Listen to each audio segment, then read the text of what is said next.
Hello, students. Let us continue our discussion about our activity diagram. In the previous class, we learned about activity diagram is a UML diagram. It's a unified modeling language oriented diagram, which is used for capturing the kind of activities that is going to happen into any kind of executable system, which is responsible for converting the system from one form to another form. And in this diagram, we are going to have several number of use cases which are being depicted in terms of synchronization or parallel according to the way how does the diagrams are going to perform. And during the time that I given you the introduction, I mean, I told you like this is a part of our behavioral diagram, and it shows the dynamic aspects of a particular system in terms of its convergence from one form to another form. So let us continue our discussion in terms of learning about the activity diagram. So we learned in the previous class about the introduction, then the rotations used in activity diagram. Then we have just taken a use case wherein we are going for taking a beverage out of a kind of vending machine, and what are the two different options that you are going to have in terms of getting the beverage. And we are given the introduction related to two different use cases related to order processing, as well as in terms of receiving the supply. So, and also we are just touched upon a bit on what are the drawbacks and disadvantages of this particular activity diagram. Today, I would like to introduce you another one of the important feature of an activity diagram, which we call it as a swim lane. The name itself sounds quite interesting, right? So swim lanes are nothing but it's a vertical line which is drawn in an activity diagram, which shows the kind of responsibilities that a particular system is going to possess over a collection of activities. So when I go for how to make this successful swim lanes is, I should go for identifying the similar set of activities, and these activities needs to be grouped sequentially, and I can just try to create a partition with another parallel set of activity which may occur in the same diagram. So diagram as it goes, as it's been drawn, we need not to consider that it is going to happen only vertically, even horizontally also the diagram is going to expand. So as it gets expanded in both the form, we can easily go for constructing the swim lanes, and in terms of showing the differentiations in terms of the values or in terms of the processes that are going to happen vertically as well as horizontally. Uh, and these processes are used for representing the different responsibilities of a given system at different point of time. So along with the swim lanes, along with the synchronization bars, along with the use case notations, we are going to learn about the activity diagram.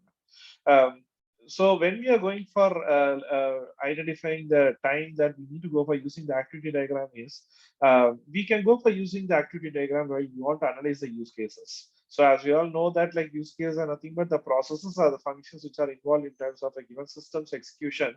We need to analyze what is a reason behind these use cases, what sort of impact that particular use case is going to happen is going to do in terms of the execution of a given system. So we can use this activity diagram to analyze the use case, and this activity diagram is going to play a very vital role in terms of showing the activity that has happened onto a particular given system over a process. And also we can understand the workflow across many use cases, and we can deal with the multi-threaded applications. So multi-threaded applications are nothing but a concurrent set of applications which are going to get executed parallelly. And this activity diagram, since it has got the option of depicting this parallel execution of flow of information, we can very widely go for using them. And we should not go for using this activity diagram when in order to see how does objects are going to collaborate. The reason being, when you want to show the collaboration of objects means we can go for constructing the sequential diagram or a collaboration diagram. So these diagrams are mainly meant for the particular purpose or specific purpose, but activity diagram do concentrate only onto the use cases. So by means of activity diagram, if at all you try to understand what is the kind of role does the objects are going to play, means it becomes very difficult for you to track it down. Okay, because this diagram is not actually meant for the particular purpose, and it is very important, or it can be told like it's it's a kind of a wise decision not to go for understanding the way how does objects do collaborate with each other with an activity diagram. And we can see how an object behaves over its lifetime. When you are looking out into the lifetime of an object, objects are going to have different states, different forms, different conversions. So there are times like the objects may not be existing at all. Okay, so may exist or may exist in different form. Complete transformation may happen onto the object. So for this particular reason and all, we have the sequential diagram, as well as we have the kind of the state capturing diagram, which you call it as a state machine diagram or a state transition diagram. So better not to go for judging an object. How does it's going to behave by means of this particular activity diagram. So for that corresponding diagrams are available, it's better to go for learning that diagrams or viewing those diagrams in order to understand this collaboration and behavioral aspects of a given object of a given system. So let us come into the example what we saw as a use case earlier, like a case study earlier, like I told you, like there is a demand for a particular product which is existing in for a company, and this company is going to be a pioneer in terms of supplying a goods to the people. Whenever yeah, demand is going, whenever an order is going to be made, the company ensures that the order is going to get immediately fulfilled. So for this particular purpose, we saw a case diagram. I like the students to go and learn it once again, not understand this very clearly. So here we have a start symbol, as I already told you in the previous diagram, that we have a stop symbol, and this is a symbol or notation used for showing a start or beginning of a particular process. And the first and foremost use case involved in the process is receiving an order. Okay, let us go for assuming that the order is received through the customer or a portal, through the portal by a customer. So after receiving the order, so receiving order means what? We are going to receive a number of items. All these items, once we are ordered, they are called as line items. Okay, so we need to go for performing the process of iteration in order to check the line item. What is a line item? Or an iteration is being made. Receiving the order is going to happen for each and every line item. So for each line item on order, check the line item. So what is a item that has been given, that has been entered by the user or the customer? We need to go, keep on doing it iteratively. And as we come into doing the process of iteratively, we need to check the line item order. And as the process of checking the line item order, literally we are going to determine that whether the order is available in stock or not. So we are going to just check that whether it is in stock or not. And if it is available in the stock, we are just going to assign the order. So literally we may think like the process is done. Okay, but to be frank, it's not done, because as I told you, like every companies are mainly meant for ensuring that they are going to do the business only for the sake of getting some income out of it, getting some profit out of it. So whether the person has done the payment or not is another important parallel set of activity what we need to ensure while we are going to get the order from the person. So authorize the payment. So during the payment process, we are going to authorize the payment, and if it is a succeeded, that is the person made the order, and we are just going to collect the orders. We are going to check each and every item in the order. Along with that, we are, the person is going to make the payment order. So we have to understand that, the students have to understand that at this particular position itself, the complete process of learning about the materials, or getting a research about all the available materials in terms of the quality, in terms of the cost, in terms of the supplier, everything is done by the user. Along with that, the customer should have done the payment for the particular product. So all the processes are done at this particular place itself. Then only we can come into the process of checking the line item or authorizing the, and as well as authorizing the payment.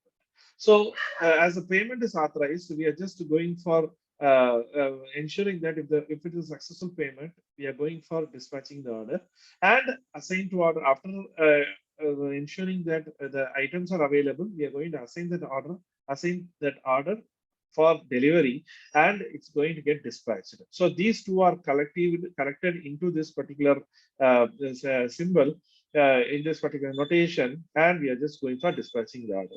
So one can ask, like, what is the requirement of having this particular synchronization bar over here? Means this synchronization bar collects different number of set of activities into one, and it is going to give the output into another use case as one single entry, not in terms of multiple entries. Okay, for that only the purpose of the synchronization bar are existing. Okay, and during the process of authorizing the payment, if the payment is failed, means we can go for simply canceling the order, because there is no point in just proceeding with the process of checking the item or dispatching the item, whatever it is, because the money is not paid by the user. We cannot blame them. Literally, the customer also may go for changing his mind at the time of doing the payment, or he may think like, let me go for some other different product, or at the different point of time, let me go for doing this order. So like the way they may change their decisions. Okay, so for that particular thing, they may go for not doing the payment, which we need to go for canceling the order. So without forgetting, after assigning the order, after dispatching the order, after assigning the order, we should go for reordering the item. Doing so ensures that our our place where we go for stocking our goods are always with goods. Okay, so this is what all the e-commerce retailers are going to do. E-commerce platforms are going to do. They do have this Amazon, Flipkart, people, and they're going to have their place for storage of materials, and they always ensure that these materials are readily available. That is the reason why we are getting in no time the products from, if not the Flipkart, at least from Amazon, we are getting the products in no time. They have multiple warehouses all over the city or all over the locations where do they serve, and they ensure that they are having tie-ups with the local vendors also, and they ensure that the product is going to reach us within minimal possible duration of time. Okay, so this is in terms of receiving an order. And coming into the next use case scenario of receiving the supply from the supplier. Again, we are just going for starting the process, and then we are going for receiving a supply. So this states that the item is received. Okay, item is received from the supplier, and choose outstanding order items. So as the items are received, we are just going to ensure that what are all the products are in demand state, that is the customer has ordered and we got the supply. Okay, so to which are all the ordered items, we can go for sending the products. Okay, so that we can choose outstanding order items. Say for example, 100 products are going to come in this 100 different groups, or different set of products are same set of products are going to come into my inventory. Means I'm having already the order, okay, for those products. So I need to go for choosing the outstanding. They are called as outstanding order items. I need to go for choosing the outstanding order items in a iterative manner. So for each and every chosen item, I need to go for choosing the outstanding order item as well as assign goods to order. So assigning goods to order means what? X, Y, Z has made the order. I'm just going to assign the goods, whatever each and X or Y or Z has ordered. It's not like as the products are going to come in, I'm just going to send the product randomly to each of my customers. I need to check who has ordered what. Accordingly, only I can go for doing the delivery. Okay, so that is what assign goods to order. Once that is done, we are going for dispatching the order, and we are just going to add a remainder to the stock. So what is this process of adding the remainder to the stock? The same way like what we have done over here as a reorder item. Okay, so these two processes are going to be the same. But dispatching the order also is going to be the same with this two regard. Am I clear? So while you are going for receiving an order from the customer, the end process is going to be meeting that particular order and ensuring that the order is being dispatched. While we are going for receiving the supply also, literally end of the day, we need to go for supplying all those received materials to the dispatch what has been made. Okay, that is what both are going to end up over here. Now, let us go for combining these two set of diagrams. Okay, as you can see here, like it's a quite wide diagram, wider context it has been put upon. The reason being, two diagrams or two different activities are being merged into one. Okay, that is also possible in terms of activity diagram, which makes the diagram more simple. Okay, to understand. Rather than learning two diagrams, we are going to learn the aspects of two diagrams in one single diagram. So two different processes are represented: receive the order, receive the supply. And as it goes for doing, we are going for doing receiving the order for each and every items and check line item. Each and every item are being checked, whether they are in stock or not, and they have been, if it is available, they have been assigned to order. And parallelly, we are just going for checking the process of payment also, and we are going for reordering the item, and we are going for dispatching the order according to the order items that has been identified.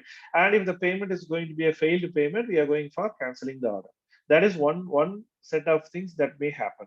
When it comes to the receiving the supply process, we are receiving the supply and choose outstanding order items. And for each chosen order items, we are going for assign goods to order, right? Assigning the goods to order means what? We are just going for dispatching, okay, items to order, and we are just going to dispatch the item to order, and we are going to do one more process: add remainder to the stock.